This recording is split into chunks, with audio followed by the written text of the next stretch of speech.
Ramante Tatra. Honorable dignitaries, our principal Professor S.P. Sahi, ACT President Professor Brijesh Pare, ACT General Secretary Professor D.B. Prabhu, Dr. Bijendra from School of Liberal Arts and Science, Modi University of Science and Technology, Rajasthan. Stalwarts of the day to address the session, Professor Geeta Joshi from Hembati Nandan Bahuguna, Garhwal Central University, Uttarakhand.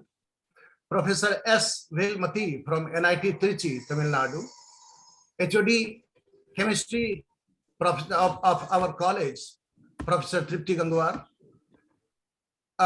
Dr. Anju Gupta, Dr. Anil, Dr. Parmeshwar, Dr. Vinod Mandalji, Amrita, Dr. Nisha, Dr. Serene, faculty members from other departments, participating teachers from all the, from not only from the states of Bihar, but across the country, and students. It's really pleasing for all of us that we are celebrating Global Women Breakfast globally today on the theme Empowering Diversity in Science. GWB events are designed to be a catalyst for change towards greater diversity in science. International Union of Pure and Applied Chemistry, IUPAC, is playing a leading role in organizing this event. It is in a unique position to serve as a leading organization and global platform where difficult and persistent issues can be addressed in a transparent manner. The program by American Chemical Society, the Royal Society of Chemistry, and several other chemical societies of different countries. In India, Association of Chemistry Teachers, care of Homi Bhabha Center for Science Education, TIFR Mumbai, is playing a role of promoter of the event, in which I'm also one of the catalysts.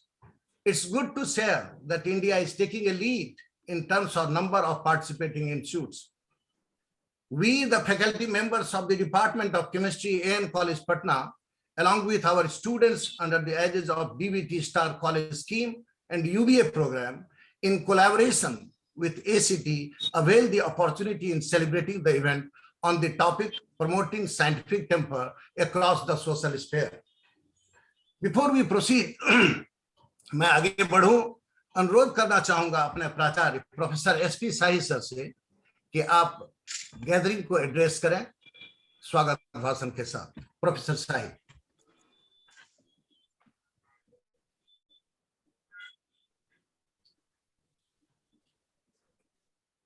यहाँ उपस्थित global women's breakfast 2022 के कार्यक्रम में invited talk देने वाली professor Geeta Joshi Pant madam, doctor Valamathu, head department of chemistry, NIT Trichy, हमारे एन college chemistry department की हेड ट्रिप्टी गंगवार जी, SP सिंह जी, परमेश्वर जी, निशा, शरीन मशरूर, और हमारे IQAC के एक्स कोऑर्डिनेटर अरुण बाबू, और हमारे कॉलेज के यहाँ उपस्थित सभी सम्मानित शिक्षक और देश के विभिन्न भाग से भाग ले रहे पार्टिसिपेंट्स और हमारे प्यारे छात्र। AN कॉलेज की एक परंपरा रही है, हम लोग इधर सोसाइटी चलता है, उधर हम लोग भी चलते हैं, और उसी कड़ी में आज जो सब्जेक्ट है, टॉपिक है, promoting scientific temper across the social sphere, इसका हिंदी में मतलब होता है सामाजिक क्षेत्र में वैज्ञानिक दृष्टिकोण। तो आज आप सभी जानते हैं कि कोरोना काल में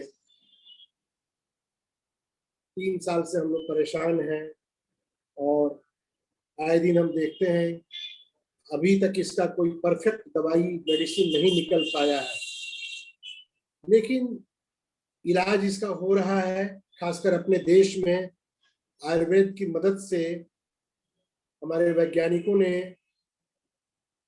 कोरोना से निपटने में जो भूमिका निभाई है वो अपने आप में महत्वपूर्ण है।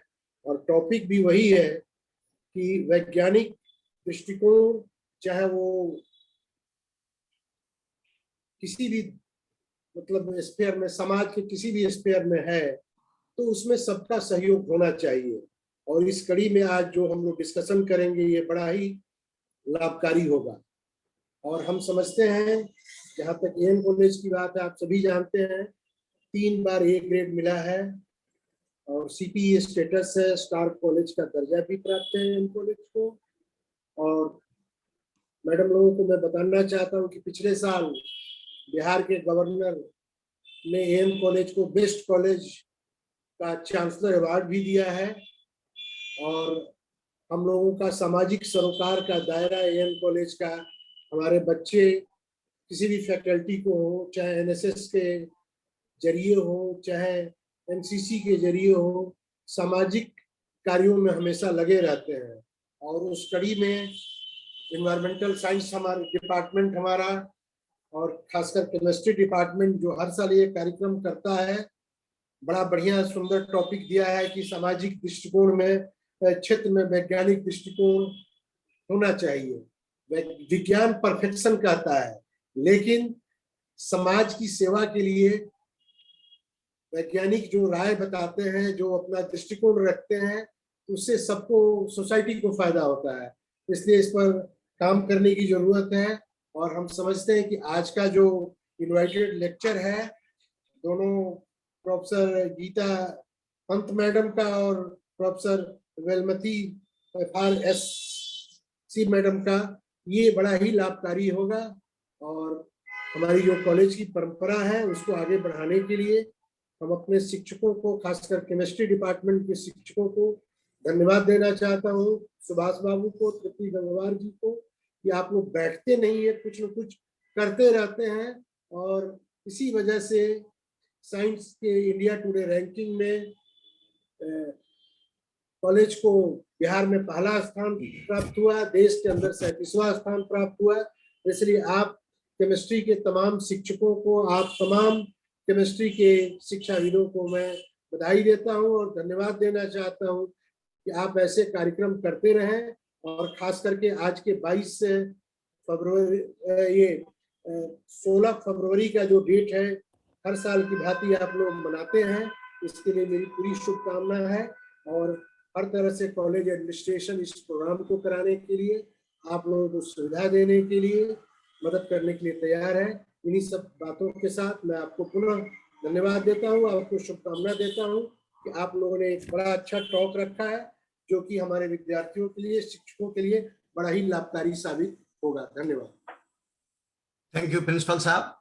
अपने सार्वगर्भित भाषण, स्वागत भाषण में आपने कवर किया कि हमारा महाविद्यालय क्या कर रहा है और साइंटिफिक क्षेत्र में हम क्या योगदान दे रहे हैं। धन्यवाद।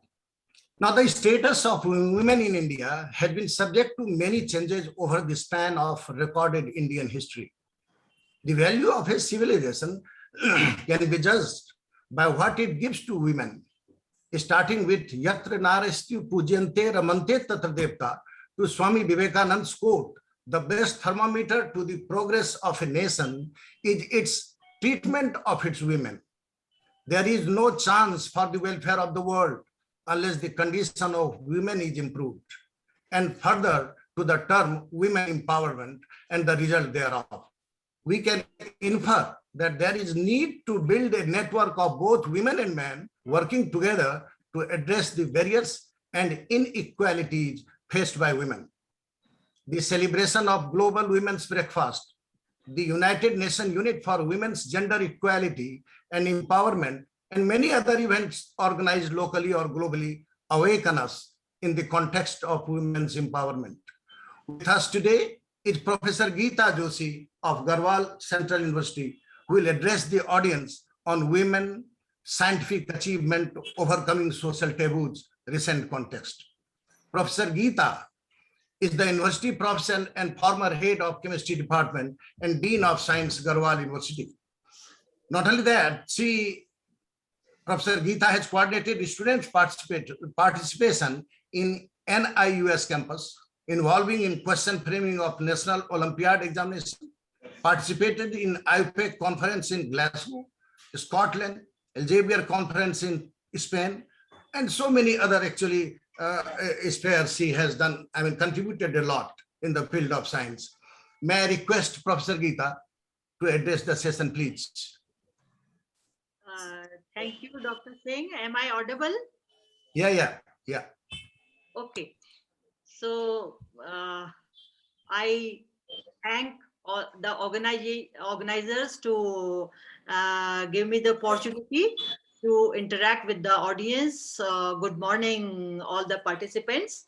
We are actually celebrating 2022 as the 75th year of our independence, and a catchphrase in the scenario is the Vigyan Sarvatra Vijayate. It is the science which leads to the improvement of the quality of life, thus giving us a winning situation. Women constitute about 50% of the total populace, and it is essential that their contribution should be just like men. Men and women both are complementary to each other, but there are certain discriminations or certain difficulties faced by women in the work sphere. But there are examples also where women have achieved a lot, fighting all the social taboos.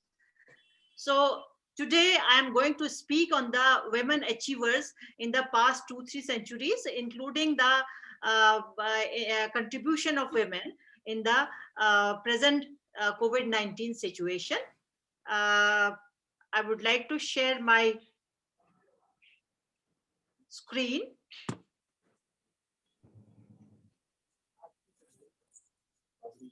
Yes, ma'am, you can share. You are the host. Yeah. Co-host. Yes, you can. Yeah.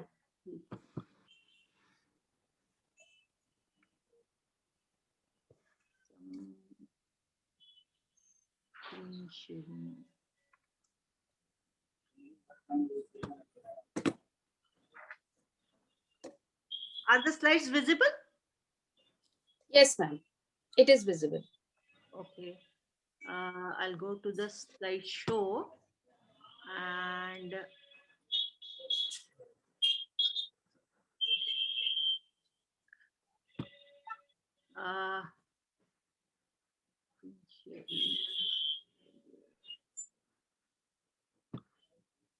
I'm just trying to make it full screen.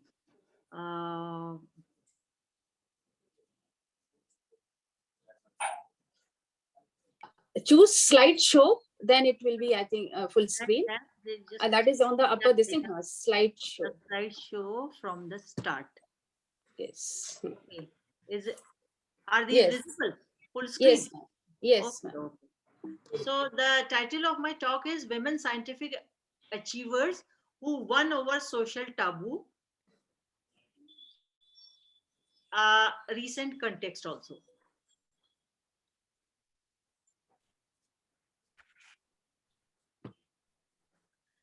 We always talk of inculcating scientific temper. What actually scientific temper means? There are two ways of accepting something about any existing thing in the nature. One is superstition. We just listen and believe, and the other way is the scientific way. We observe the things, collect the data, analyze the data, hypothesize, theorize, do things practically, and then accept the thing. So there are two ways, and the way which is the scientific way of observing, analyzing, and coming to some conclusion based on certain facts, that is the inculcation of the scientific temper.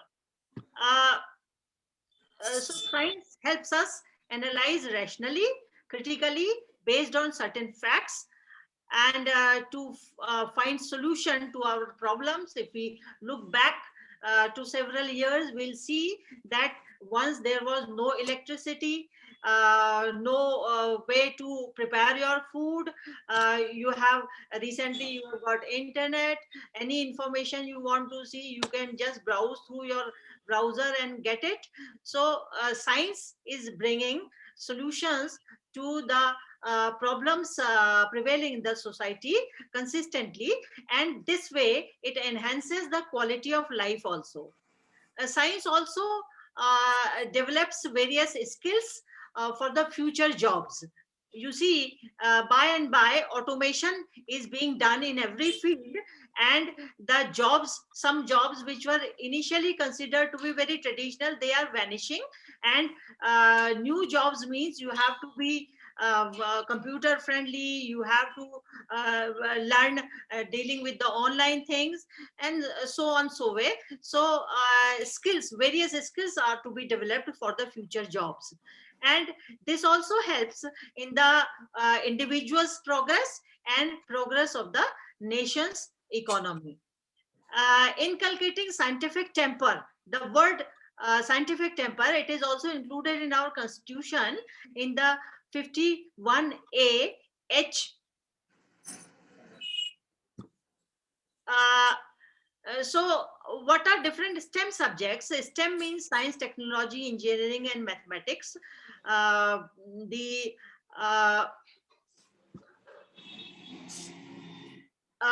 women actually constitute half of the population, and their talent and potential is not being used for in totality, we can say, and they are actually underrepresented, especially at the level where decisions are made.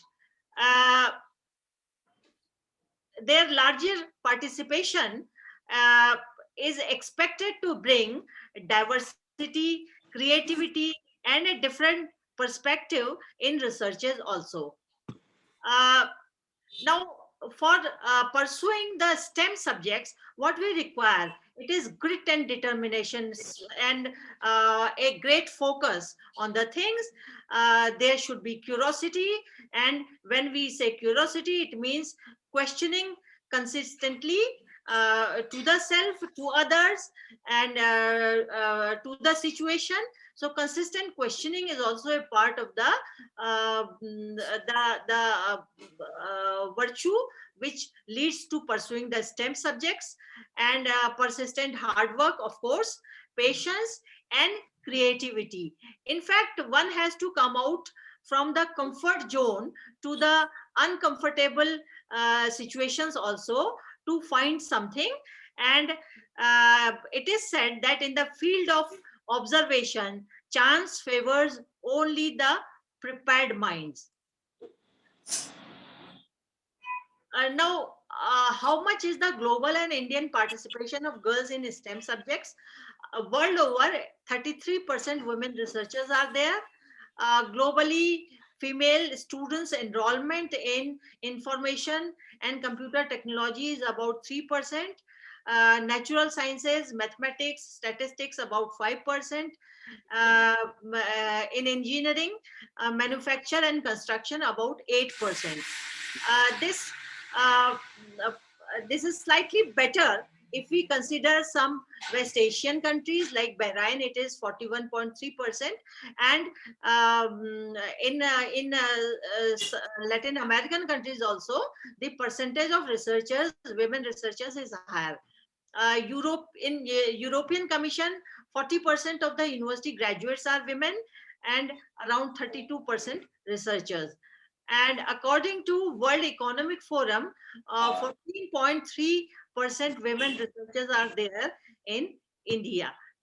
Uh, uh, Actually, we can compare the men and women participation through the awards which are granted at the highest level, like Shanti Swarup Bhatnagar Award, which was instituted in 1958. But if we look at the awardees, 552 are the male and only 19 are the female. This data is still 2021. If we look at the Nobel Prize, 885 men have been granted, awarded Nobel Prize till 2021, and 58 women have earned 59 Nobel Prize. Madame Curie earned actually it twice. And 25 organizations have also won the Nobel Prize. So science and gender equality are vital for achievement of the UNESCO's 2030 agenda, which says that almost equal participation of men and women is required for the sustainable development. So by 2030, there should be increase in the women's participation in science if the society has to progress aggressively. Uh, you see, there are several discriminations and difficulties women actually face in the society, and this is actually since the childhood time. Toys, which is a which is given to the children to play with, are different for boys and girls. Girls actually are given dolls and some kitchenwares, where boys are given the jigsaw puzzles and Lego with blocks to construct various equipment devices. Girls are involved in domestic work also. Boys are given priorities for hunting their academic and other interests if parents have limited resources. In poor families, elder girls actually care for the younger ones. Then in the younger age, girls face career breaks to the due to the marriage and family responsibilities, and sometimes the dual responsibility and work-life balance also affects the achievement of the women. Most women workforce is actually in the R&D industry, in the biology, healthcare, pharmaceutical industries, and we normally see that the hardcore disciplines like physics, maths, and field work requiring subjects, they are usually considered to be man compatible. And for example, artificial intelligence has only 22% participation of women in comparison to the men. Uh, some change, though it is slow, is visible due to various policies and a change in the mindset. We see in the past history that there are certain women who either did not get much credit for the work they did, or they fought with the system to study even science. We take the example of the Rosalind Franklin, which was born in 1920, and with Maurice Wilkins, her male colleague, she through X-ray crystallographic studies found out the dimensions of the DNA. Then in the later years, this duo got separated. Wilkins shared the results, some of the X-ray results of the Rosalind Franklin and Wilkins with the Watson and Crick. And unfortunately, Rosalind Franklin passed away at the age of 37. And then Watson actually recommended Nobel Prize to be given in chemistry to Franklin and Wilkins. But since no provision was there for the posthumous nomination, this was turned down. And in 1962, Watson, Crick, and Wilkins shared actually the Nobel Prize for physiology and medicine. Crick somewhere mentioned in the book that it was Rosalind Franklin who actually worked hard to find out the dimensions of the DNA molecule. Madame Curie, which earned 2 Nobel Prizes, one in physics, sharing with her husband, and another in chemistry. Could not become the member of the French Academy of Sciences. In fact, she lost it by 2 votes. Reason given was the prejudices against the women. Then Dorothy Hodgkin. She went to a school where boys were only allowed to study chemistry. She fought with the system, then got the admission, determined the structure of insulin and penicillin, and she ultimately got Nobel Prize in 1964, and which was the third Nobel Prize in chemistry after Marie Curie and her daughter. Then S.L. Jex Blake, she was also interested to study medicine, and in 1869 she wrote an essay, medicine for women, medicine studies for the women. And from Britain, she belonged to Britain. From Britain she went to Scotland. In Britain, actually, the women could not get admission in medicine at that time. When she went to Scotland and tried her luck there, she was the lone girl aspiring to take the medical field. She was not given admission. So what she did, she made a group of 7 girls, and these girls were called as the Edinburgh 7, and they fought with the system, then got admission, and later did practice also. In India also, Kamala Sohani, who was born in 1911, faced prejudices, and can you believe it, it was the time of Dr. C.V. Raman. Actually, Kamala's family, there was a tradition that the graduation and post-graduation studies done by the youngsters, it was from the IISc Bangalore, since she was located there. So when she tried to enter IISc, she was denied admission. She sat before the room of Dr. C.V. Raman, and ultimately, after some days, she was granted a provisional admission. Then she was asked that she has to prove herself within 6 months and get a good result to continue with her admission. The 2020 National Science Day theme in India was Women in Science. Same year, a NET GATE PhD qualified women from a premier institute of India with research experience from Oxford also. Anonymously, she has narrated her financial and administrative harassment when she was having the BioCare Fellowship of Department of Biotechnology.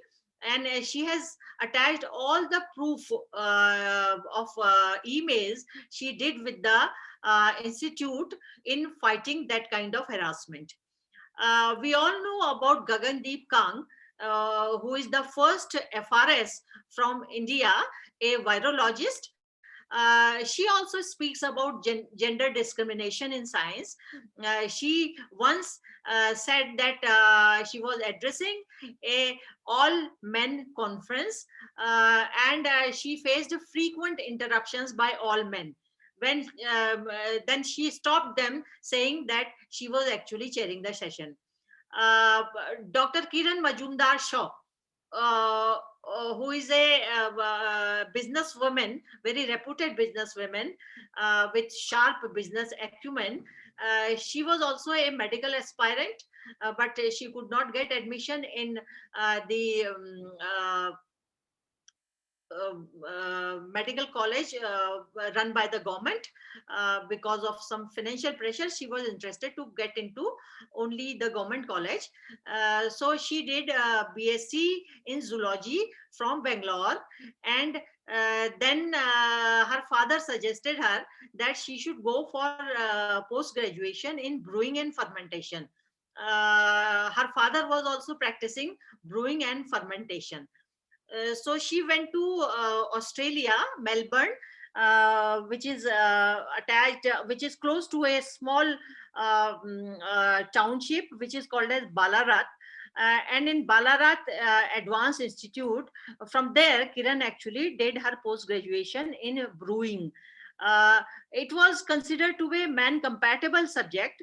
So when she could get job in Australia, but after 2-3 years she returned to India, and saw here that and no job was available for her in that particular field, because men were also were only getting into these kind of jobs. But a silver lining also appeared in India during those days. Calcutta University granted admission to women when University of London was debating about it.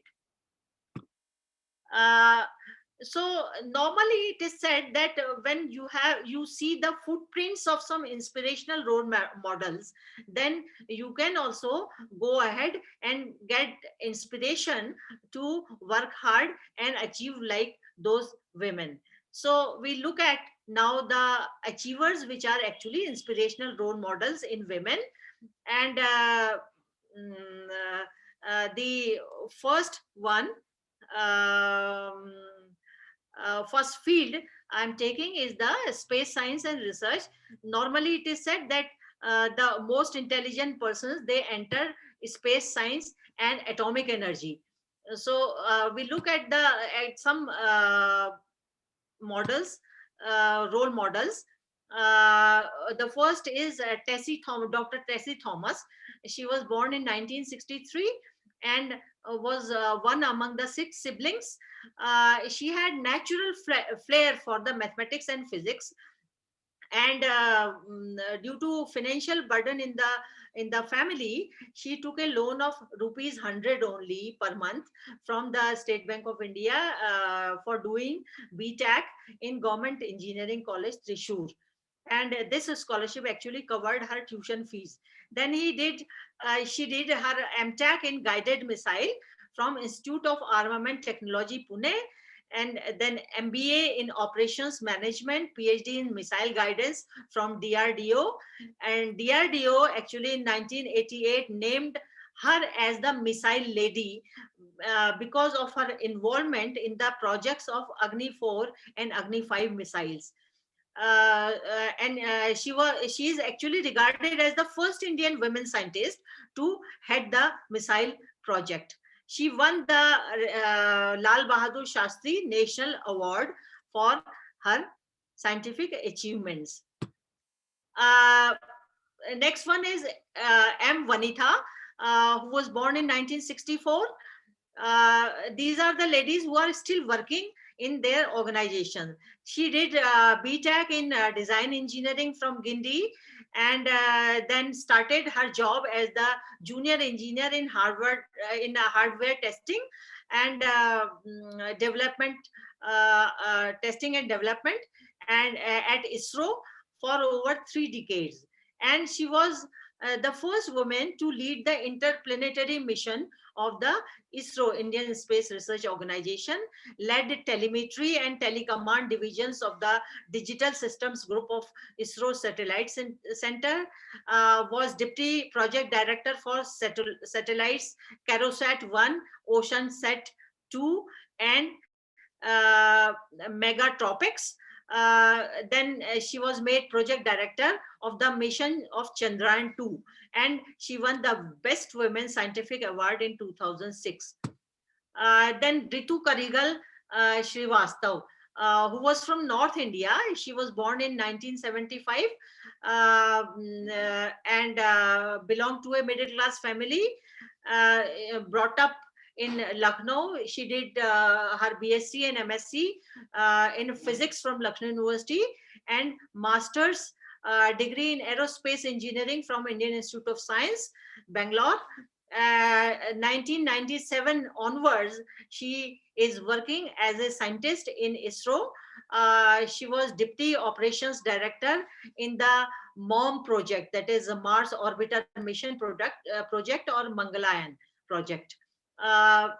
She also worked as mission director in Chandrayaan-2, which was the first space mission headed by women in the world. She is named as the Rocket Woman of India and won several accolades like Young Scientist Award 2007 represented TED events for mom. TED events are actually conducted worldwide. TED stands for Technology, Engineering and Design. To make the events popular, these kind of talks are conducted worldwide. For mom, she represented in the India in the TED talks. And she was granted the honorary doctorate degree by Lucknow University. Then Kalpana Chawla. Kalpana Chawla is a well-known name who was an Indian-born woman astronaut. She also did engineering from Punjab University, Chandigarh, and went to USA in 1982. Then she did MS in aerospace engineering from University of Texas at Arlington. In 1984, she earned a second master's, a PhD later in aerospace engineering.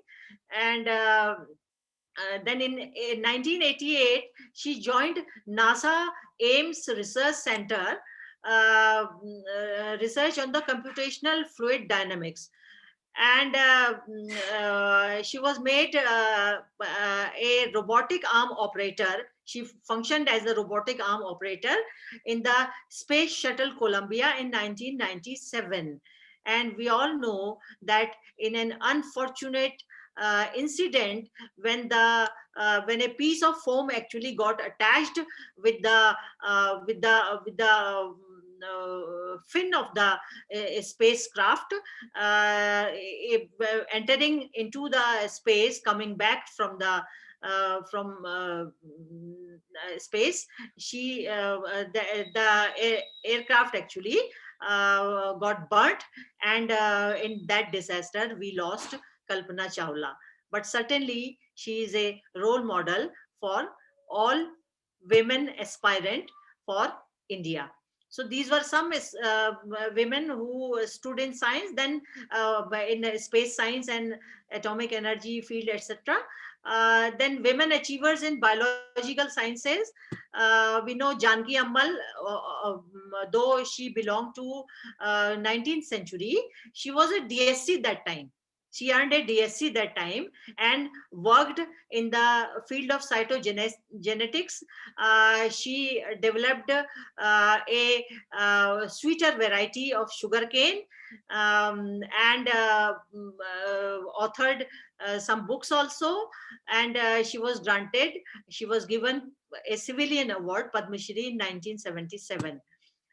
Then Shubha Tole.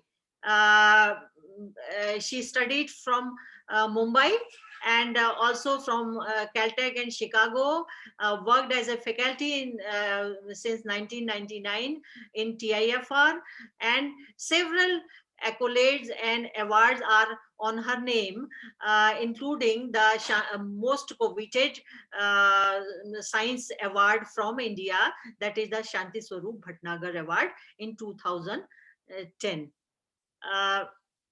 Then Chandrima Shah. Chandrima Shah, she is a biologist with specialization in cell biology, and she did extensive research on Leishmania parasite, which causes Kala Azar. Elected to INSA in 2008, then she became the vice president of INSA, and she is the only woman to be the president of INSA from 2020 to 2022. Several awards are also there on her name, including the Shanti Swarup Bhatnagar Medal, INSA 2019, DP Burma Memorial Lecture Award. And she says that she was ignored by her male colleagues in her early days as a scientist, but she kept her motivated to keep going. Then Elizabeth Blackburn, who was born in Hobart. Hobart is a small island, Tasmania. It is a part of Tasmania. It is a small island below Australia, and in the southern hemisphere. She did her BSc, MSc from Melbourne, and the post-graduation and PhD, PhD from Darwin College, Cambridge on bacteriophage viruses.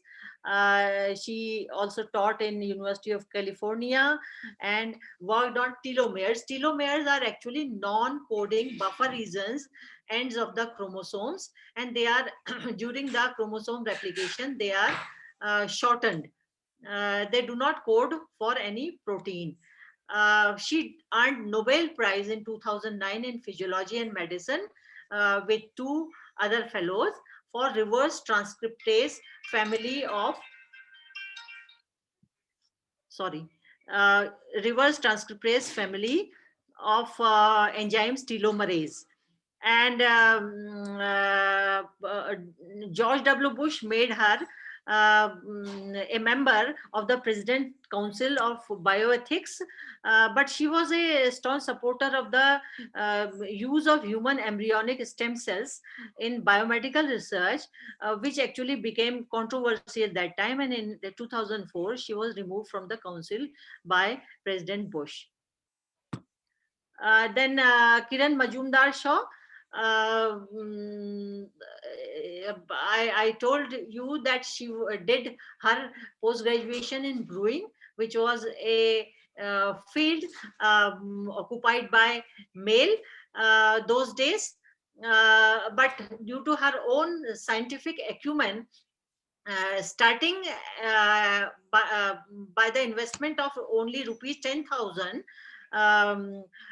she now has a company named as Biocon Limited and Biocon Biologics Limited, Bangalore, which is of the worth around US dollars 380 crores.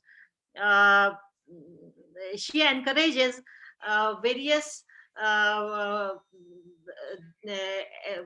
aspiring women to come with her and join her biotechnological venture. Her company is making insulin and other biological products at affordable prices.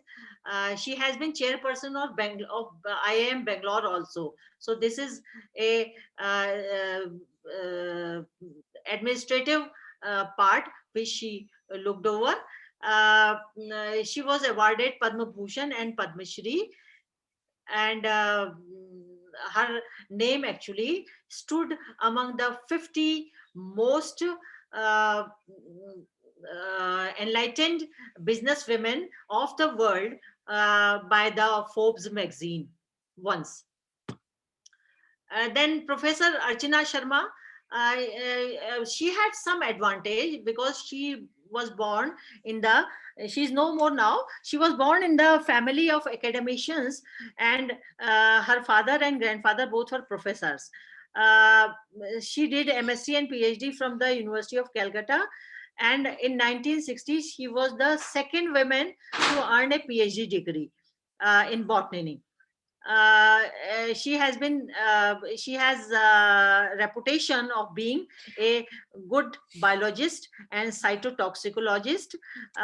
She contributed methods of staining and pre-treatment techniques of chromosomes, which are still widely used in the field of biology. She published her work in most prestigious Nature magazine, wrote many research papers of repute, and some books also, of which one book, Chromosome Techniques, Theory and Practice, is most referred book. She was fellow of all the 3 academies, and including SS Bhatnagar and Padma Bhushan Award. She got fame for her achievements in the field of botany. And then Cynthia Kenyon, she is also a molecular biologist working in a very interesting field. She actually found that DAF2 hormone receptor mutation doubles the lifespan of a simple worm without affecting its quality or quality of life. A in human terms, if we try to find out a parallel, we can say a mutant worm looks like a teenager in the Middle Ages. So she repeated the experiments in the mice also, and the same effect actually held. Since mice and humans both are mammals, so she's now trying, working with the Google, she is now trying to increase the span, or we can say decreasing the pace of the aging processes in human beings also, in the field of aging research. Then Sunetra Gupta, she is working in the field of evolution of infectious diseases, and for that in 2009 she earned Royal Society Rosalind Franklin Award. And she is a very good advocate of the gender diversity in the field of STEM. Then there are some ladies who have found their way in the oceanography also, and one name that stands out is Dr. Aditi Pant, a Maharashtrian. She did her graduation from India and was aspiring to go to abroad for post graduation. And she was very much impressed by the Alistair Hardy's book Open Sea. So she was interested in oceanography. Fortunately, she got a scholarship in the island of Hawaii, and there she worked on marine sciences, and she is regarded as the first person to visit Antarctica in 1983 and work in the field of geology and oceanography. Then another polar woman is Mangala Mani, who has been associated with ISRO, and she spent around more than 400 days operating, maintaining ISRO's ground station in Antarctica. And she was featured in a BBC series also about the women in science. Her motivating words in an article are, women are venturing into every field. Women just need to be willing, ready, and take that opportunity when it comes. With the knowledge explosion, the sky is not the limit. There is much more beyond. Then there are certain ladies who have tried their luck in medical field also, and one outstanding name is the Anandi Bai Gopal Rao Joshi. See, she got married at the age of 9, and then her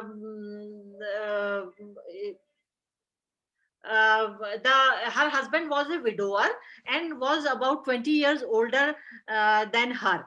A son was born to the couple, and Anandibai was then at the age of 14. But the son also died due to lack of medical facilities. Her husband, who was Gopal Rao Joshi, who was a postal clerk, but was a very, very progressive thinker, collected funds and supported her education, and she studied medical from Medical College of Pennsylvania in 1886, which was the first women medical college program worldwide. But unfortunately, when she came back to India at the age of 22, she herself died because of tuberculosis. Then Kadambini Ganguly is another woman who studied medicine and practiced medicine in India when it was regarded as the male bashan. Another one is Indira Hinduja. Indira Hinduja pioneered the gamete intrafallopian transfer technique, resulting in the birth of India's first gift baby, 1988. GIFT actually stands for the gamete intrafallopian transfer technique.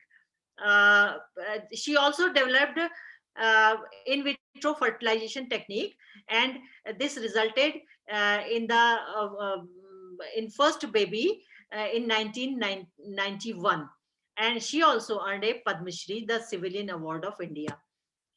Then chemistry and biochemistry. When we talk of chemistry, Ashima Chatterjee is the name that immediately comes to our mind. She was a phytochemist. Those days, it was very difficult to get any kind of grants. She actually got, those days, she got the grant of only rupees 300 per annum for research. But due to her determination, she pursued researches in phytochemistry, and she has worked in the field of terpenoids, alkaloids, especially vinca alkaloids, and she was the first woman to earn a DSc from the Indian University. She also got Bhatnagar Award, C.V. Raman and P.C. Ray awards for her work, and later Padma Bhushan. Then Kamla Soni, I just talked about Kamla Soni. She studied biochemistry from Indian Institute of Science, fighting with the system, actually got the admission, and she has been recipient of the Rashtrapati Award. She actually studied palm extract, which was called as Nira, and the then President Rajendra Prasad encouraged and inspired her to study the nutritional benefits of the palm extract.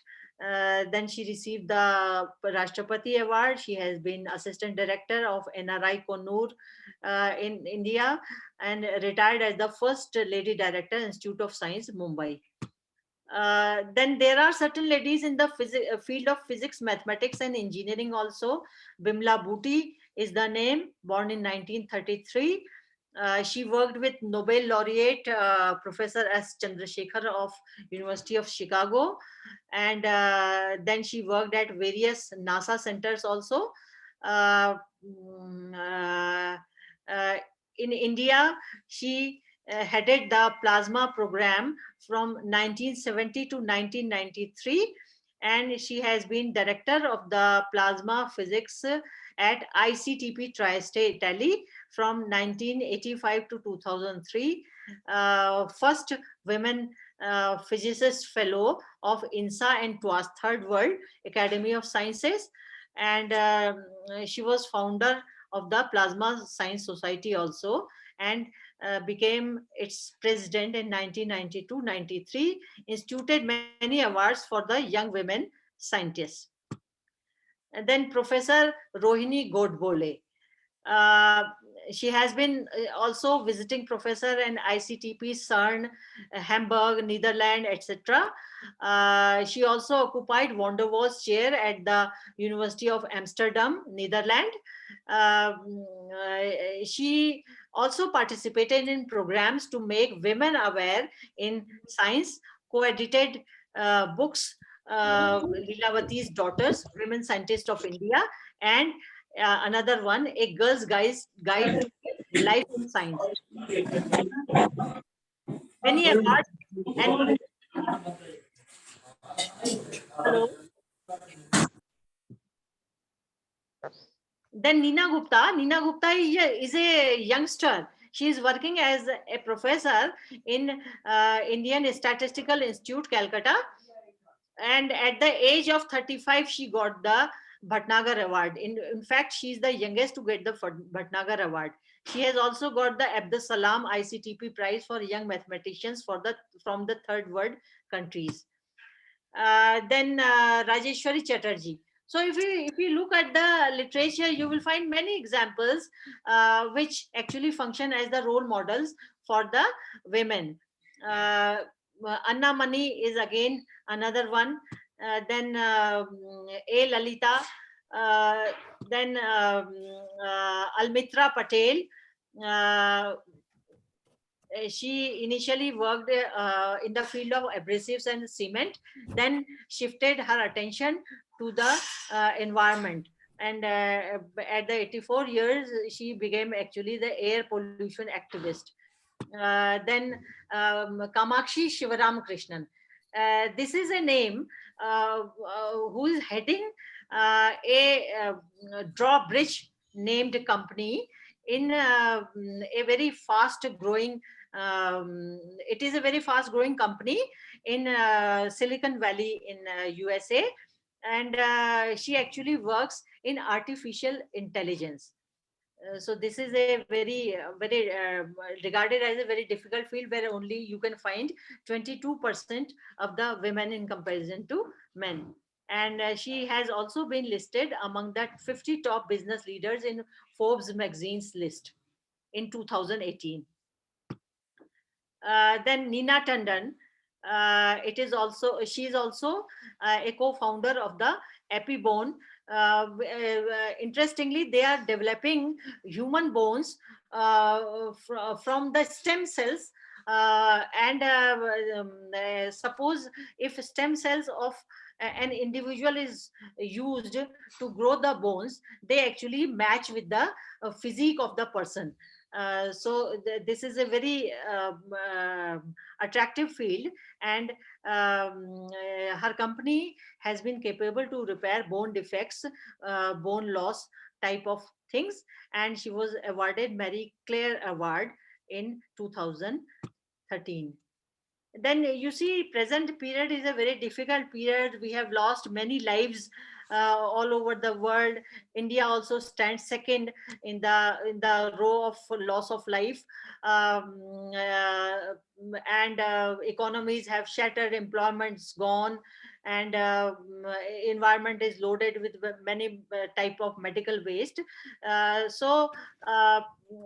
This the pandemic, actually current situation, it actually challenged scientists, doctors, medical staff, environmentalists to find solutions to the existing problems. And if we look at the literature, we'll see that many of the women have actually been involved in finding the solutions to the COVID problem also. One of the outstanding names is of Soumya Swaminathan, who is working as a WHO's chief scientist since March 2019. By training, she is a pediatrician, and she researched on tuberculosis and HIV also. She's actually, she regards her father, Dr. M.S. Swaminathan, as her role model. And she is actually elected foreign fellow of the US National Academy of Sciences also. And you might have seen deliberating on the COVID on television also sometimes to Dr. Soumya Swaminathan. Then Gagandeep Kang, a virologist, she studied at Christian Medical College, Vellore, and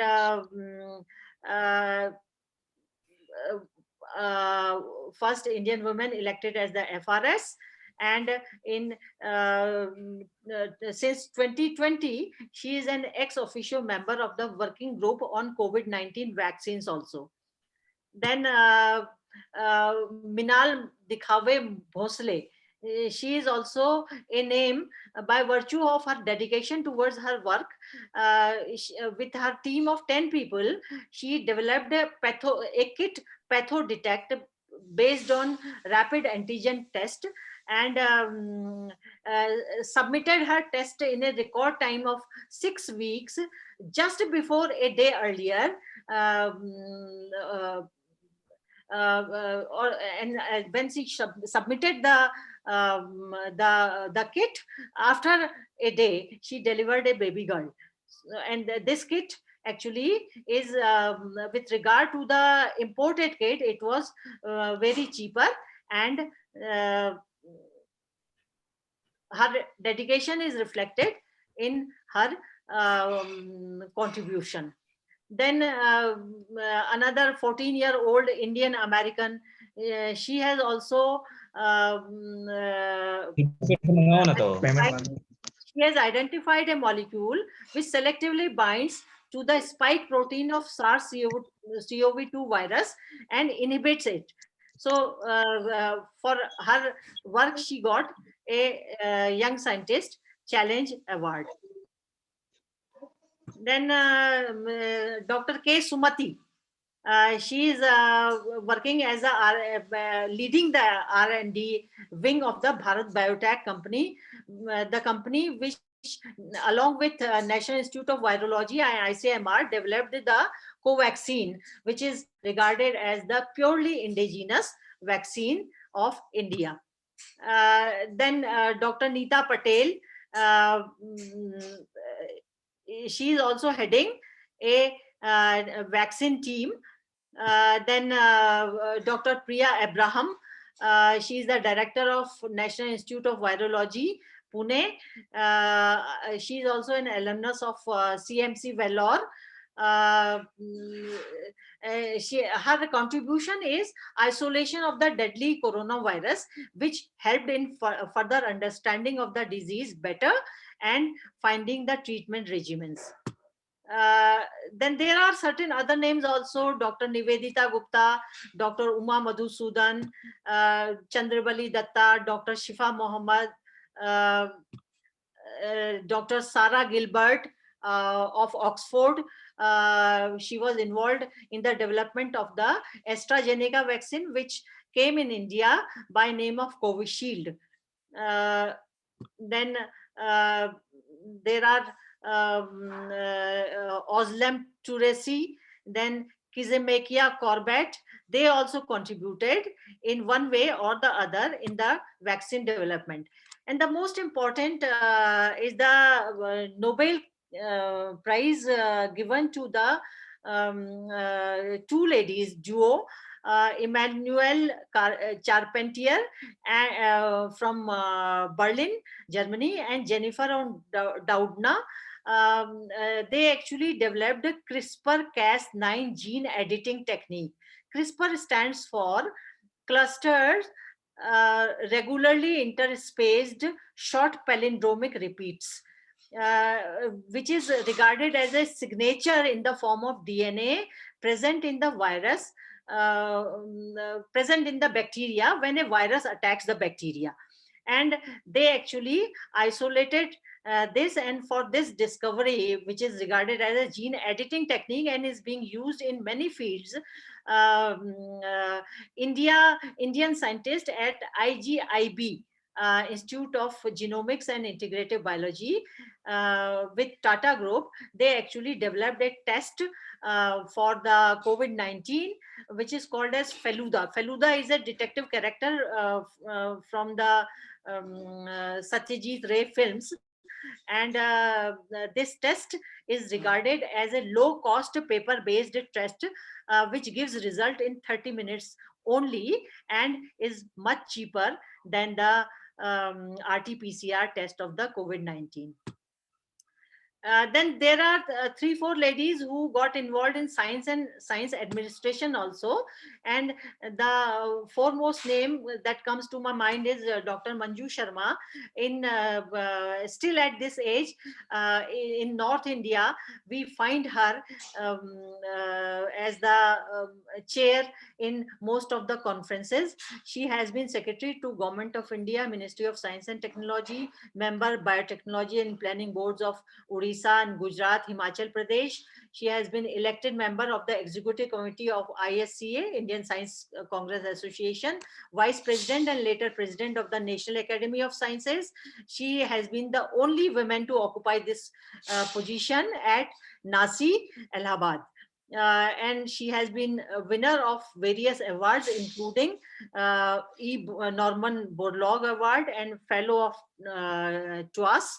And she also earned Padma Bhushan in 2007. Then Dr. Renu Swarup, whose field is genetics and plant breeding. She worked in a Commonwealth Fellowship in UK and got involved in the programs of bioresource utilization and energy sciences.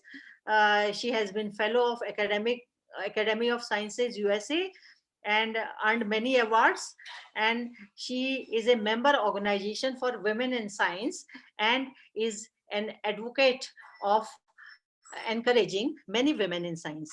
Then GV Satyavati, Dr. GV Satyavati, she has been director of ICMR, and she also encouraged women participation in the field of science and technology. There are certain initiatives which are being taken by UNESCO and Government of India also to encourage women to come, women and girls to come and pursue science subjects. UNESCO advocates diversity in research to bring full potential, different perspectives and creativity in science. And it requires full and equal access of opportunities for women also.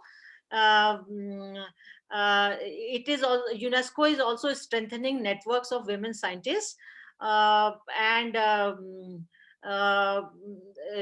UNGA, actually United Nations General Assembly, adopted this International Day for Women and Girls in Science in 2015, which is celebrated every year on February 11th. Uh, According to UNESCO, organizational culture, workplace safety should be good for encouraging women towards science. And if the more scientists be at the higher ladder and decision making, and as the role models, they can bring or attract more girls towards these subjects. There are certain initiatives which are taken by the Indian government also. Indian government established 11 chairs on the names of Indian women scientists, and these are to be instituted by and by in different institutes all over India in various STEM subjects.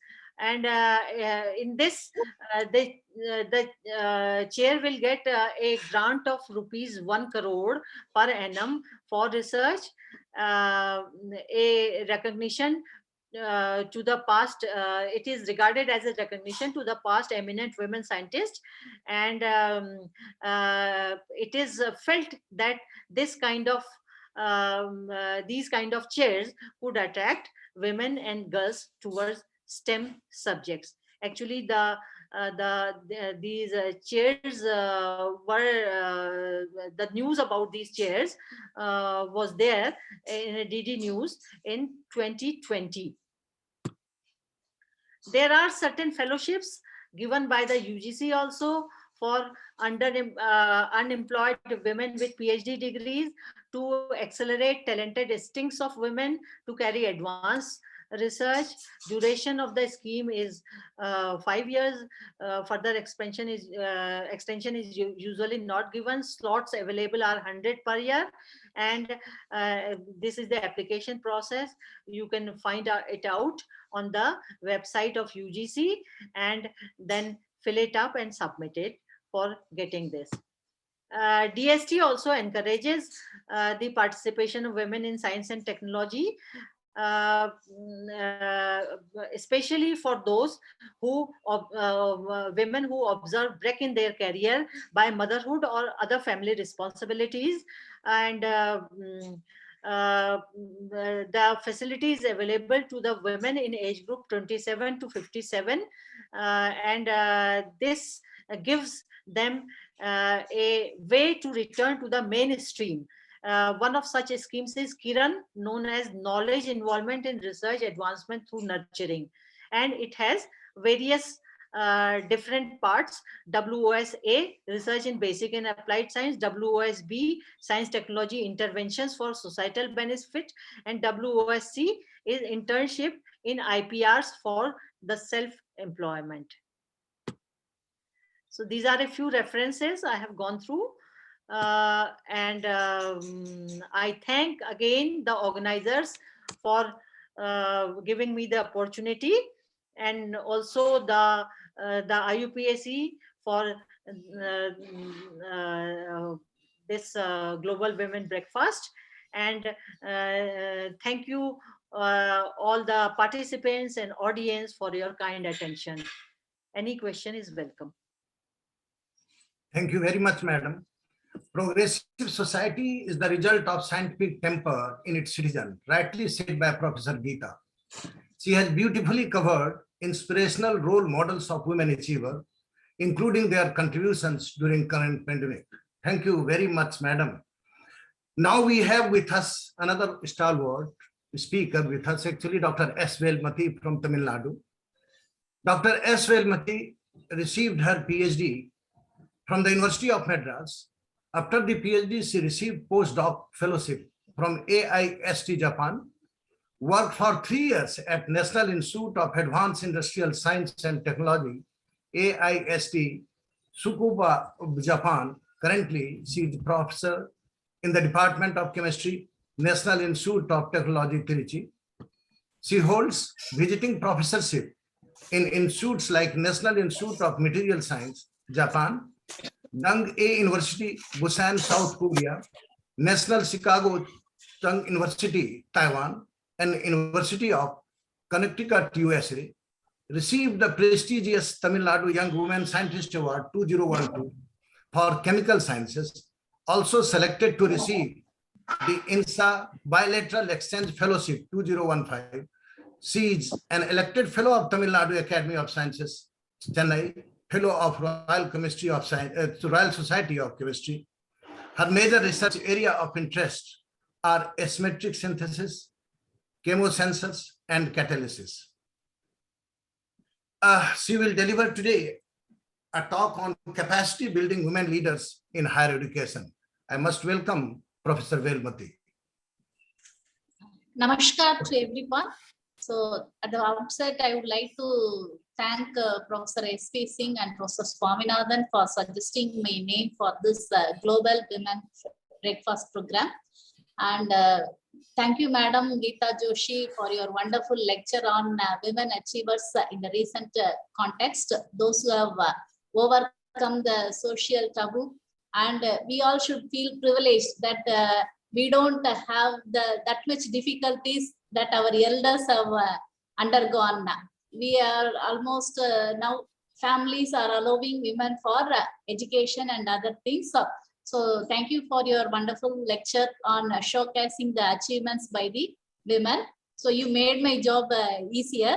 So I was thought of discussing all these things, but now it is like you have made a platform for me so that I can progress what are all the things that women has to take into account if they want to reach the higher position or the leadership role in the higher education. I would like to share my thing. Madam, can you please unshare your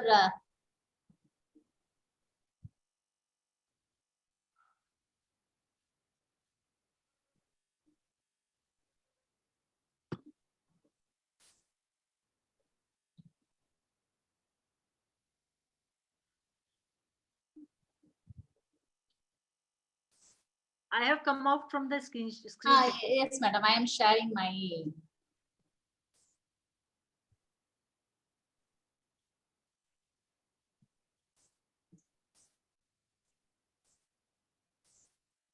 Is my slides visible, sir? Yeah, visible. I will make it a slideshow.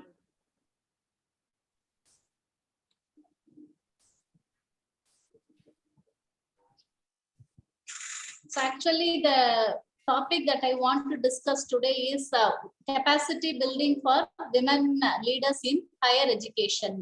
So as madam has already said, the number of women who are taking up research career is less, and those who come to the higher position like director of an institute or ICMR head, the percentage of women in leading roles is very, very less. So that I would like to brief my talk like this. Some of the facts with respect to Indian scenario as well as to the global scenario, and what are all the challenges women face from the early life of education to reach a higher position, and what all the capabilities and capacity that a woman has, and they are already have all the ingredients to become a very good leaders. But some changes has to be made from the society or from the policy making in the government side or from her own. So those aspects also I will touch upon. And what all the, like there is no universal recipe for anything. So you have to create your own recipe to succeed. So that is about the content of my thing. So as most of the data that I present in this thing, I took from these sources.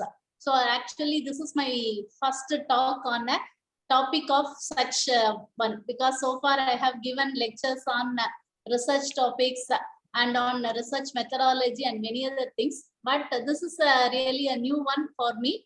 And really I learned a lot after going through so many reports, and I felt so how much hardship struggles the women force have encountered to come into the higher position, and really it was a moral booster for me. So in the beginning I would like to acknowledge these sources for they are the informations I received from them.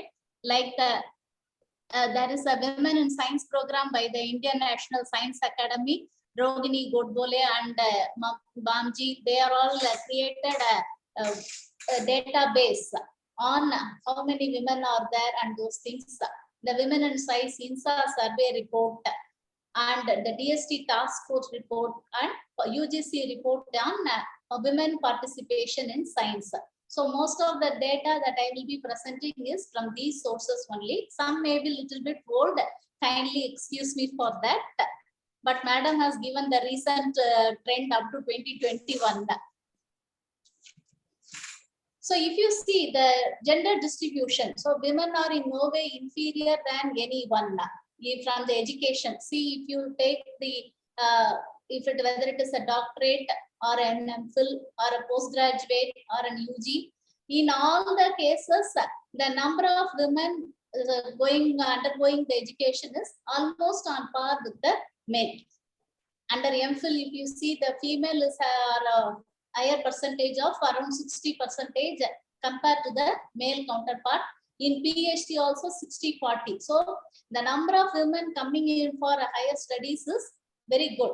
But somewhere the number of women taking up research as their career or those who are reaching to the top level is very less. We have to find out where the leakage occurs, and some policy decisions has to be made to stop the leakage. So this is just a data about different type of courses starting from the school to diploma and UG, PG and up to the higher level. The percentage of female is more or less comparable to the male counterparts. And this is, and if you see in certain cases, women earned more degrees than men. In the master's level, as well as in the doctoral level, it is almost same, and bachelor's and master's and the higher associate level, the number of percentage of women earning more degree is higher. But however, if you see in the pyramid, the number of male leaders are high than the women leaders. So where the up to education, everything is going on a correct trend. After that, why the women are not coming to the top position is still a question. So I would like to throw some points light on why women are their own mindset as well as the policy decisions in the industry or in an organization that is make them going lagging behind their career. And this is the distribution among different states in India. If you see, almost the well-educated states like Maharashtra, West Bengal, Karnataka, Uttar Pradesh, almost the percentage of men and women is 50-50. And there is no change even among the different categories, like underprivileged or well-educated category. The ratio is more or less same. So whether from a open community or from a tribal the percentage of women coming into education and percentage of men is more or less same. So the societal distribution as well as in the, if you go via the aerial distribution, it is almost same. And but if you see in the faculty wise position, this is with respect to the discipline wise. So as madam said about the STEM, science, technology, engineering and medicine, the number of participation of women is almost same. And if you see in science, with respect to the arts and the other group, the sciences are having a very good participation of women. So the yellow one represents the undergraduate, then masters, and the green one is the PhD. So if you consider with respect to the medicine and engineering is little bit less, and science and arts almost equal contribution of women is there. So there is no limitation that the women are coming up to the higher level. But if you go to the, and that this number is decreased with level of institution also, because if you see the statistics in higher education institutes like IITs, ISERs, IIC, the fraction of women in students is less compared to the state universities or the other universities and the colleges. So I don't know what is, as madam said, in the IIC, the first women student during the CV Raman period found it difficult to get admission. Still, the fraction of women student in these premier institutes is still less. And that's why the government has increased the supernumerary seats in some of these educational institutes. And maybe the number of students cracking the competitive exams is whether it is less, we don't know. So these things we have to look into it. And as the number of women coming out of the higher education institutes is high, means then they will definitely, they will not leave their career. They will come up to in a faculty position, and they can equally contribute their thing in that field. So this is in respect to the faculty statistics in 2015 across public institutes as well as in private institutes. The number of male faculty in full-time position is 57.3, whereas the number of women faculty is 42.7, despite earning more degrees. If you see the previous slide, the number of PhD is more or less same among the men and women, but those who are coming into the career or those who are taking up the faculty position, number of men is more compared to women. So here starts the leakage. So from the pipeline, from somewhere the stoppage comes. It may be due to their families, because at this age many women will get married and they get into motherhood. So they take a break in career. And after that break, it becomes very difficult for them to return into the mainstream. So that could be one of the reasons for the drop in the percentage of women taking up the positions.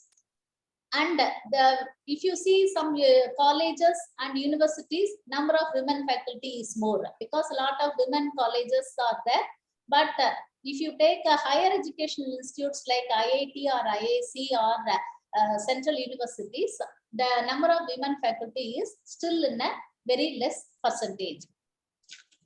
This is from the DST task force report about the number of faculty in different institutes. Like in IIC Bangalore, in 2008, the total number of faculty are 330. Out of them, the women percentage is on an average of 7.7%. So after each category they have given, like assistant professor 91, associate professor 92, professor 147. So the percentage of women is very, very less than 10% in the overall thing. Similarly, in University of Hyderabad, the percentage is little bit higher. So you have a totally 20% of women faculty. Coming on to Jawaharlal Nehru University, it's again 20. In Delhi University, in stream wise, in sciences, number of women faculty is 37. and in maths it is 34%. And the state universities, if you see, the percentage of women is much higher, but how far they can contribute to the research. So in state university, mostly they will be involved in the basic teaching and their workload will be very high. So the time they can contribute for active research will be very less. So if you see the contribution to research means it has to come from the higher education institute, and the percentage of faculty in higher education institute is less means obviously their contribution will also be less, but can be offered to this brain drain because they are all highly educated and equally qualified, but one part of the society is not able to contribute to the development of the nation means it is really a serious issue that has to be taken care of.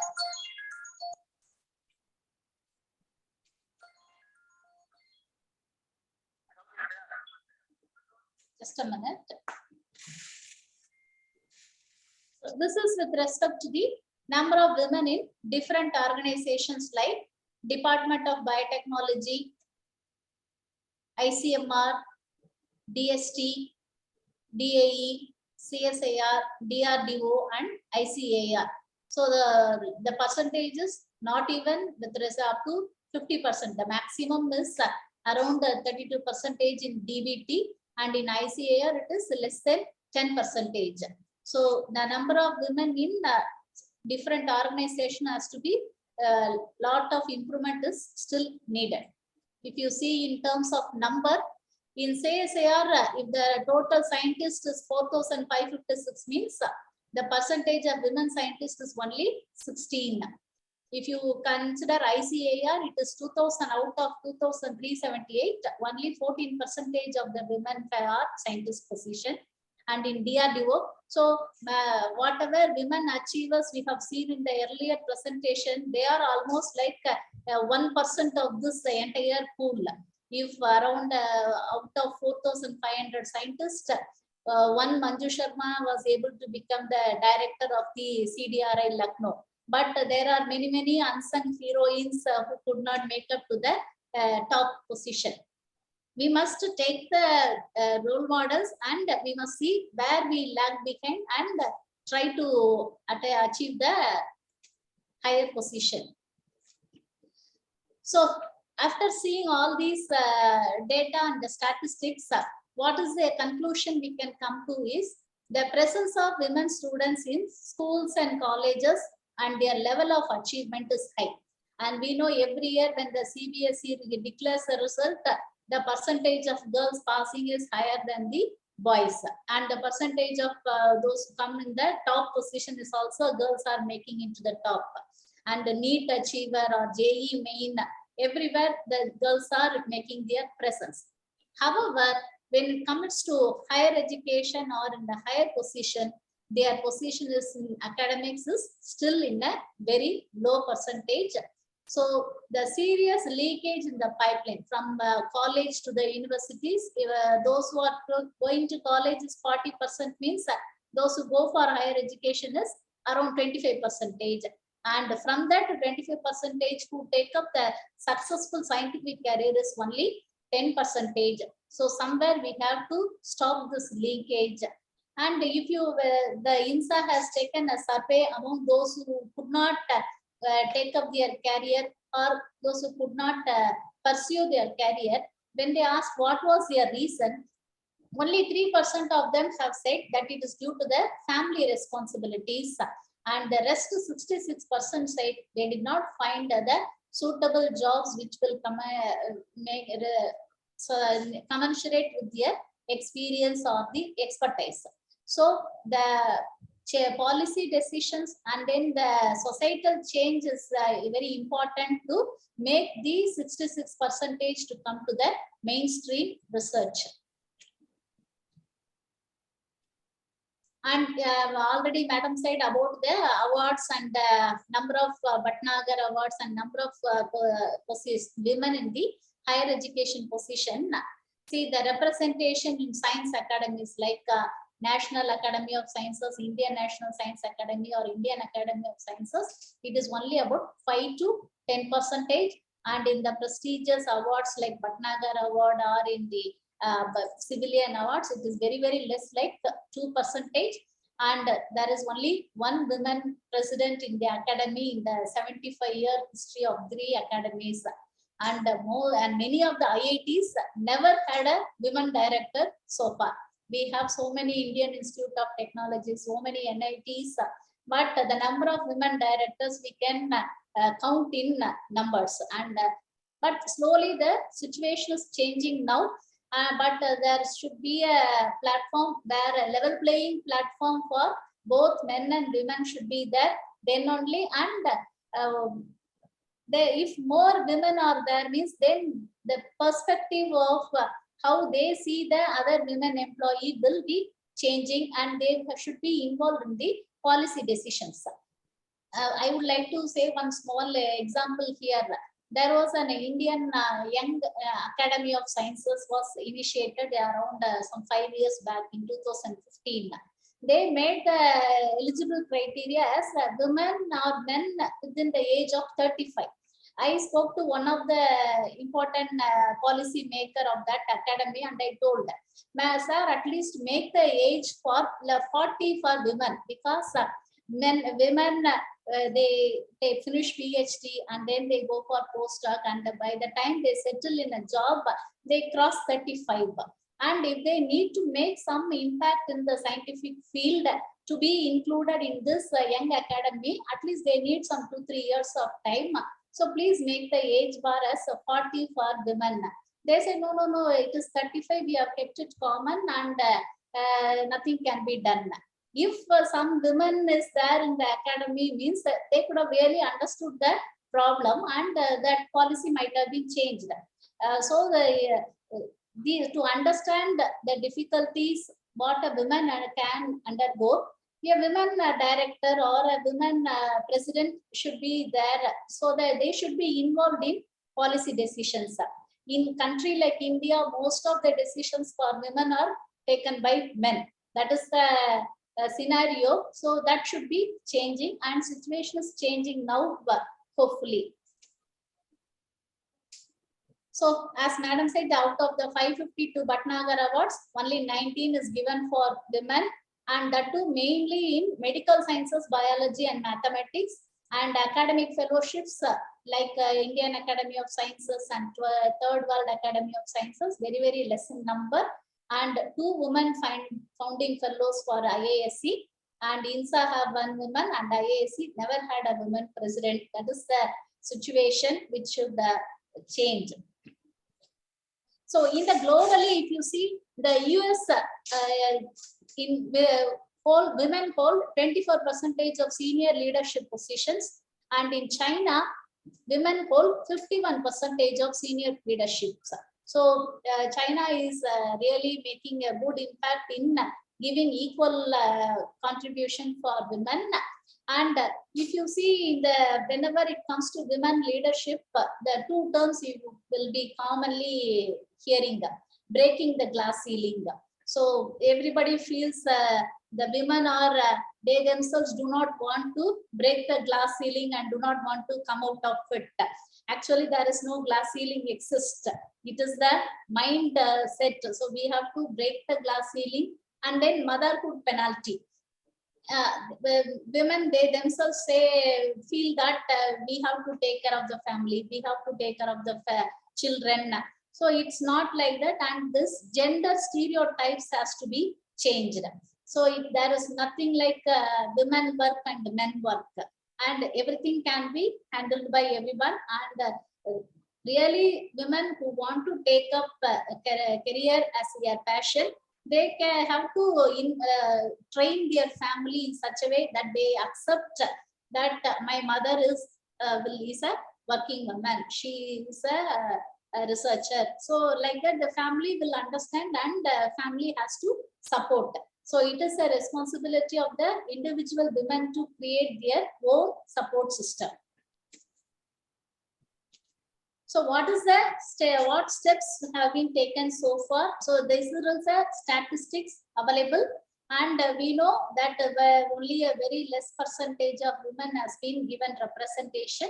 And what are the steps has to be taken as an academician and as an from the government side, like what are all the different policies and schemes and how far we have to go further. So women, top issues is many factors contribute to the lack of women at senior levels, and research has shown that unconscious bias that in the institute level or in an organization level, they think if women is hired for this position, how far they will contribute themselves, or whether they will be able to work fully for or justify that position.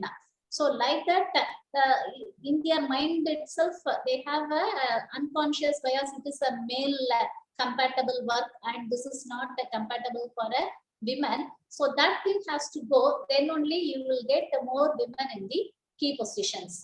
And pay inequality. This is in not in higher education, but if you go for a low level thing, for the same kind of work, men is given more pay compared to the women. In under unorganized sector, so jobs, if you see, the women are underpaid. So even they have a very good education also, they are getting a lower salary than their male counterpart. And 1 in 5 senior leaders is a woman in any country or in any setup. So these are all the important issues that has to be tackled. So why does this disparity exist? Why? There are two things. One is individual reasons, another is a systemic reason. So individual reason is with the women. They themselves feel that we have more family responsibility. And this picture you see in any of the kids textbook, mother will be cooking and father will be reading a newspaper. So they themselves designate this is a mother's job and this is father's job. Father is to go for office and then come home and he will read the newspaper. But even if a mother goes for office, she has to come back and cook. So cooking is a women-centric. So that type of gender stereotypes is one reason. And from the women's side, they are less assertive. They have to ask what they want and they should be very bold enough to speak. This is what my passion. I want to do this. So that kind of assertiveness is lacking in some of the women, even though they are highly educated, they don't proclaim themselves that I want to be in this career for this reason. That has to be come from within. And they themselves, even if a baby born is, even whether the husband says or the family says, they themselves sacrifice their career. They think first priority is I have to take care of the family and other things. So a work-life balance should be there. So you have to prioritize the thing and give priority for what is important at that particular point of time. And you have to carry both. So I don't propagate that you have to forgo the family and then you have to pursue your career or your passion. But a balance should be met out so that you can be successful in the career also. So more family responsibilities and less assertiveness, and they are ready to sacrifice their career for their partner or for their kids. So those are all the reasons that the women taking up the higher position is very less, and institutionalized sexism, so gender stereotypes, and we do not have effective mentors and advocates to propagate that more women should be given responsibility or more women should be given representation in any organization. So we need a lot of people who can speak for the women in a society or in an organization. So that is also one of the reasons for this gender disparity in women leadership. So if a woman wants to go aspire for a leadership role, means what are all the challenges that she is facing, or what are the challenges ahead for her. So garnering support from the other women, that is the one and major one. So if you are in assume you are in a top position means then you will not need support from everyone. So there will be your male counterparts, they will say why we should work under a lady, she's like that. So many talks will come, and even your own women colleague may not be happy. So garnering support from other women, and you have to be treated equally. And if you see in politics, there are women representation in the local body elections. But even if they contest and win, they will not even given a seat in the office, and they were treated very badly. And sometimes their husband will be representing themselves, and they will be taking all the policy decisions, even though the women will be the representative for that particular locality. So like that, so the women should be confident, and they should speak up, and you should have a collaboration or connectivity. If I put in a right word, connectivity is very important if you want to go to the top position. You may be very good, you might have achieved a lot of accomplishments, but you should be ready to project your accomplishments, and then make collaboration with the policy makers, and you should trust your inner feelings, so that sometimes when you want to take some decision, the institution will help you in making important and intelligent decisions. So these things that women who want to be in a leadership role should acquire. So more women leaders are expected in the future. Why? Because the expectation is that women will do more good for the organization and for the society, as well as the leadership roles are very getting harder and complicated every day. So women, the country or the organization where you work expects more of women, because the women can have a good capabilities than male, like this. See, if you see the women's percentile in taking initiative, 55.6% women is better than men in taking initiative and resilience. And during this COVID pandemic, we know how we were all strong enough to come back and rejuvenate ourselves. So women are 54.7% more resilient than their male counterpart, and drives for result. And women display high integrity and honesty, and develop others, and women inspire and motivate others, and women have a very good bold leadership, and they are good at building relationship. So when compared to the men's percentile, women is having a better attributes than men, so they can hold key leadership position in any organization, and they can better collaborate, and teamwork connects to the outside world, and women can communicate powerfully and prolifically.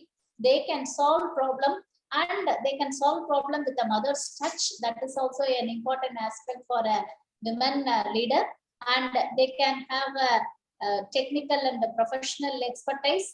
So in most of the things, women is having a slight edge over the men, and they can be a very good leader if given an opportunity.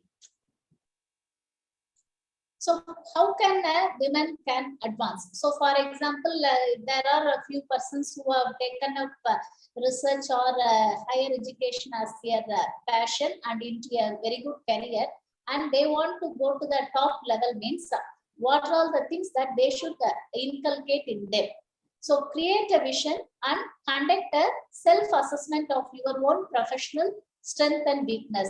So the SWOT analysis in the management sector, they will say, you have to analyze your strength, weaknesses, opportunities, and threats.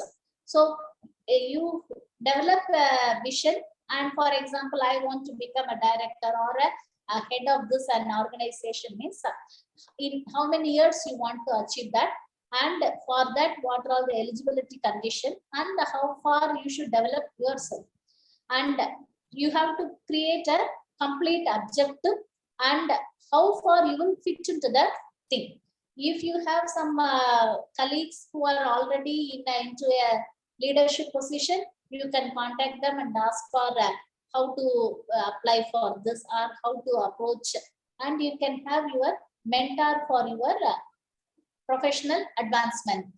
So first you should be mentally prepared and develop yourself, and you should know the fundamentals. For example, administration is something different than conducting research. If you are into a leadership, means you have to manage and you have to administer many organization or many sector of people, and you have to assist with non-teaching, teaching and other set of people. So you have to find some people who can provide you career guidance and then assist you with the emotional support and develop your administrative savviness. That means you should know the fundamentals and the rules and regulations of each and everything, so that you will be confident and you can conduct meetings. You have to conduct board meetings, you may have to conduct senate, a big or a group of people you have to manage. So for all those things you have to be strong enough, and you should know all the rules and regulations. So these things will help you in molding yourself into a good leader. Create your own support system. For example, as I said, work-life balance, you should have a good support in your family. So there must be it can be a good maid who can support you in taking care of the household activities, or it can be a very good crèche available inside your campus or in your workplace, so that your kids will be taken care. So like that, you create your own support system, which is very much essential. Only unless your family or your personal life is good, you can concentrate more on the administrative thing. And take intelligent decisions and build a reputation for yourself. So you have to cultivate a reputation as an independent thinker who is not just a minute.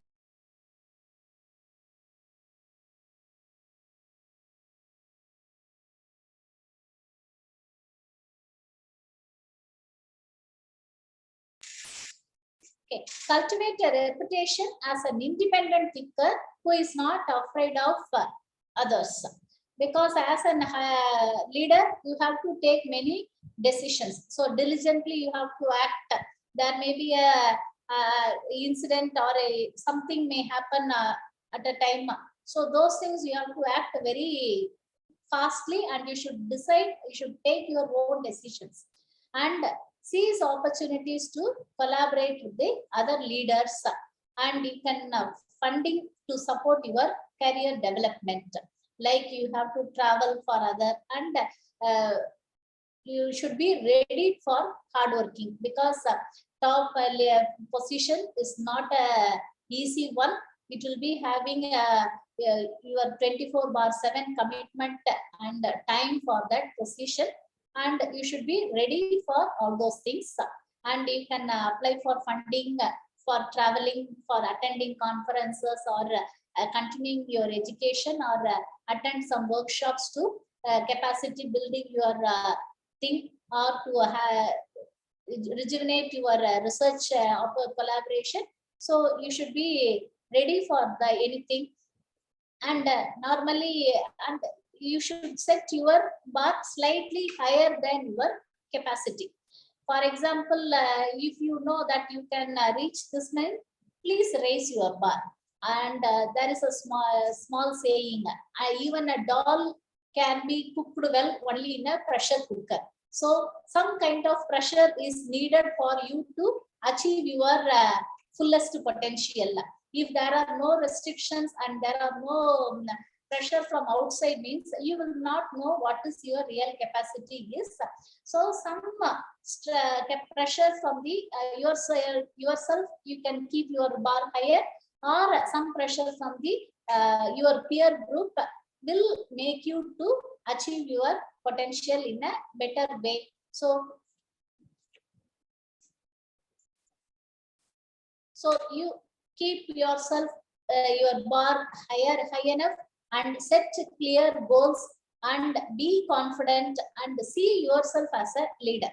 And and if you are feeling you are not having that much confidence, means think what you should do more to be more confident, and speak up and project yourself. You may have all the qualities, all the accomplishments will be with you, but unless you show it to others, they cannot know. So be courageous to project yourself, and it is not like you have to beat your own drums, but whenever needed, you have to be very assertive in that. So these important questions you ask yourself if you aspire to be a leader, or if you aspire to attain a higher position in any of your organization. So the qualities for a leader is you should be strong and sensitive and open for any discussion, and collaborative, knowledgeable, and you should listen first, and then you have to be speak, and unique, empathetic, and enthusiastic, positive, and should be a great social contributors, and go for whatever you want in your career and never give up. And you should prove the skills necessary to give the opportunities and grab the opportunities. As said, that Mangala Mani in the Antarctica, that there is sky is not the limit, and there is even beyond the sky, and grab the opportunities whenever it comes to you, so that you can be a good leader and you can reach the higher thing. And raise your hand in meetings, do not keep quiet, speak up and be heard. And if by chance you get a position, please support and empower the other women in your organization who are aspiring to lead, so that you can be a role model to them. So this is the success formula for think, set realistic expectations, analyze them, relish them, share them, and then move on. And there is no perfect recipe for anything. It can be different for different women, but anybody can achieve the things. So for this is for the individual. For the other, for the organization, the institutes should be intentional about developing and supporting women. So they have to provide funding to support the women to attend the professional development conferences and seminars, and they must create programs that position women in the leadership roles, and men has to support all these activities. So the organization should also have an inclination to support the women. So the leaders need to take a look at what are all the ways preventing the women to get a higher position, and they should change the way they make the promoting decisions, and they should give more encouragement to women and encourage the women to seek promotions earlier in their careers. So the organization should also support, and the women also should come forward. Then there will be a dramatic change in the number of women leaders in higher education will be there. So already the policy decisions by the government is there. So they are creating awareness among the parents, family, and the colleagues. So it's not only among the women and girls, the men and the other family members also should support them. So retaining them in the career is very important. Though DST has given lot of initiations like Women Scientist Scheme, it is like bringing back into the career. There should be a situation that there is no break in career. That is the bar that our country has to reach. So sensitize the parents and then the co-students. So we have to create a family and a career balance, which will be possible only with the help of the parents, family, and the colleague. So all the other members should also be sensitized on that. And these are all the schemes that are available. This already madam has given, like a DST Women Scientists and DBT Women Scientist Scheme, and SERB Power Fellowship and SERB Power Grant and Indo-US Fellowship for Women. So all these informations will be available in the DST and the SERB websites. SERB Women Excellence, and then a postdoctoral fellowship for women is given by UGC for 100 fellowships per year. So because of all these programs, the number of women investigators is now increased. If you see the special schemes were started in 2001 by the Department of Science and Technology, and currently in 2010, the number of women investigators are 1,334 compared to 4,304 of men. So in 2000 it was 235 and it is slowly increasing.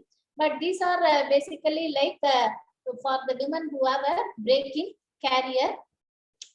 And Women in Science program has brought out a book on Leelavati daughters, which speaks about the women achievers. It is from our own country, from who are living with us. They have taken how what are all the struggles they faced and how they have achieved into this level.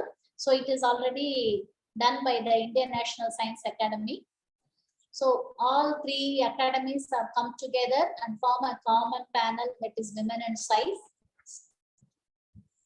This book, The Balancing Act, and then the Leelavati's daughter about the women scientists of India is there. So these are all the initiatives taken by the government and by the academicians. So this is the book. So around 200 women researchers in India, and they have accumulated the data and their own stories. It is given and it is available for around reprinted 5 times and translated in some local languages also. So we need the parental and in-law support and strong role models, mainly women. They can help and many new young women can take them as a role model and achieve a great career in science or in research. So some small things that are needed is a good crèche on every campus and an on-campus housing for the women faculty, and encourage and reward the excellence shown by women and improve the work climate, including the women harassment issues. And all institutes must give on their webpage what is the distribution of women faculty. And in the country wise, we have to set up a database of women and men PhD, so that it is like taking a survey. This will help who is having a successful science career and how many have dropped out, and these dropped out can get inspired by the successful people and they can also be joined the mainstream. And many policy changes are there, and this is really not enough. So we need to see that women never break their career, and it is continued without any, it should be streamlined. So some changes need to be mandated by the government, and some need to be changes by the individual. And however, the change is not enough, and it is in the progressing, and involve women in science making these policy changes. So then you can see here definitely small great hump in the number of women leaders in the higher education institutes. So first change the mindset or change the policies, And the first medical graduate in 1885, Anandibai Joshi. So now, lot of women doctors are there. So after 125 years, women are equal participants in medicine. Maybe it may take another 125 years to reach that stage in other disciplines also, like physics, chemistry, biology, and so on. And there is a famous saying, we celebrate Children's Day, but we do not celebrate children.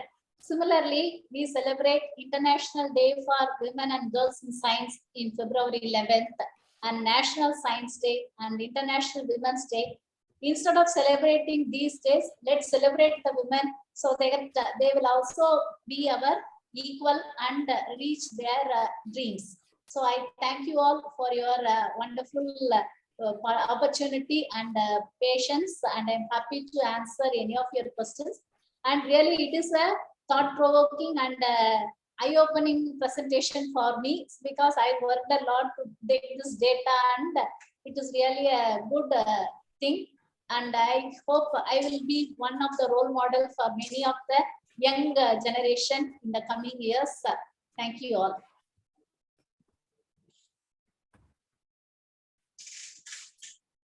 Thank you, Professor Velmati, for your wonderful deliberation on the topic.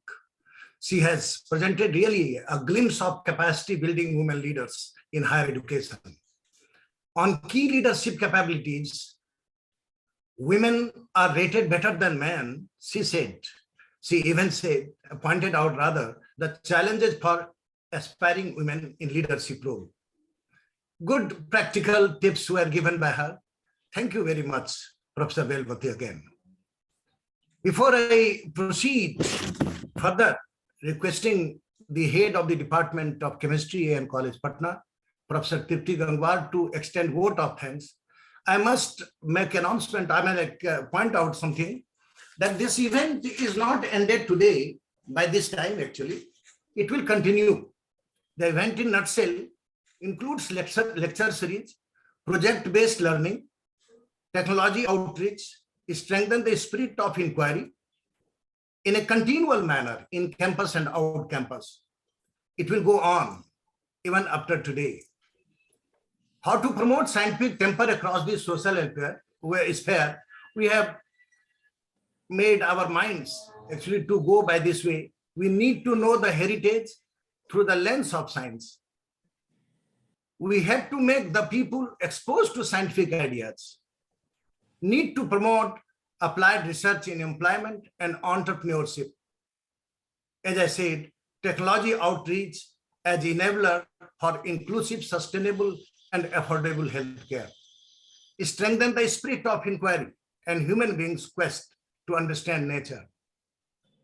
Needless to say that the college binding of host and guest has surpassed even the strongest non-binding attractive interaction. With more and more information being given like Maxwell-Boltzmann plot, I feel that more number of us would have got energized in capacity building and gender equalities. Thank you very much, the audience, and I would now request Professor Tripti Gangwar to extend vote of thanks. Professor Tripti. Thanks a lot. Am I audible? Yeah. Awaaz aa rahi hai meri? Okay, thanks. Haji. Okay. Yes, thank you. I feel honored and privileged to propose the vote of thanks on this occasion of the IUPAC Global Women Breakfast 2022 on empowering diversity in science. I would like to thank our principal, sir, Professor S.P. Shai, for his constant help and guidance that radiated a source of energy within us. We will ever remain grateful to you, sir, and we thank you for being with us today. My heartfelt gratitude to the resource person of today, Dr. Geeta Joshi, who delivered an inspiring talk on the topic, that is Women Scientist Achiever, who won over social taboo in the recent context. Thanks a lot, ma'am. My heartfelt gratitude to Dr. S. Velamuthy for sharing her thought on capacity building women leaders in higher education. Yes, ma'am. Days are gone when the research has shown that science faculty are less likely to hire or mentor a student if they believe they were women. And even parents were more likely to rate their daughter's ability lower than the boys with an identical score. So we are much better off than we were a mere century ago. And it's all thanks to the female scientists who pioneered the way in the past and the present. I would like to add one thing, that the women participating in our institution is about 50%, and that is contributing to the sustainable development of the institution. And our institute is achieving a greater heights during last past years. My deepest sense of, I would like to thank all the honored delegates and the members of the catalyzing team, Professor Brijesh Pare, Professor D.V. Prabhu, Dr. Vijayendra Singh, who blessed us with their presence. My deepest sense of appreciation to Dr. S.P. Singh for his efforts for anchoring of today. I am very much thankful to all the faculty members of the chemistry department, Dr. Anju Kumari Gupta, Dr. Anil Kumar Singh, Dr. Varmeshwar, Dr. Vinod Mandal, Dr. Amrita Chakrabarti, Dr. Nisha Kumari, Dr. Shirin Mashroor, and Dr. Ratnesh Kumar for and all the non-teaching staff members who always stand by us and motivated us. I feel proud and thank you for making this event a successful one. Thanks a lot. We have been fortunate enough to be backed by a team of very dedicated students and the participants for the involvement they have shown and the willingness they have expressed to take on the completion of this task. Thank you, everyone. Now, I would like to end with this. I would like to end with this quote, which was given by my Jemison physicist and the astronaut, that don't let anyone rob of your imagination, your creativity, or your curiosity. Thanks a lot. Thanks a lot once again. Well, thank you, madam. Before we close the session, online session, I should say, I must make an announcement for our departmental students that offline session will start now. Offline activity session for our departmental students. Thank you very much once again. The resource person, Professor Geeta, Professor Velmati, thank you very much. Vijayendra is seen on screen. Thank you, Vijayendra. Arun sir is seen. Thank you, sir. Thank you, sir, for sparing valuable times, all the time, actually. And once again, to all of you, thank you. And we close the session here. Thank you, sir. Thank you, madam. Thank you.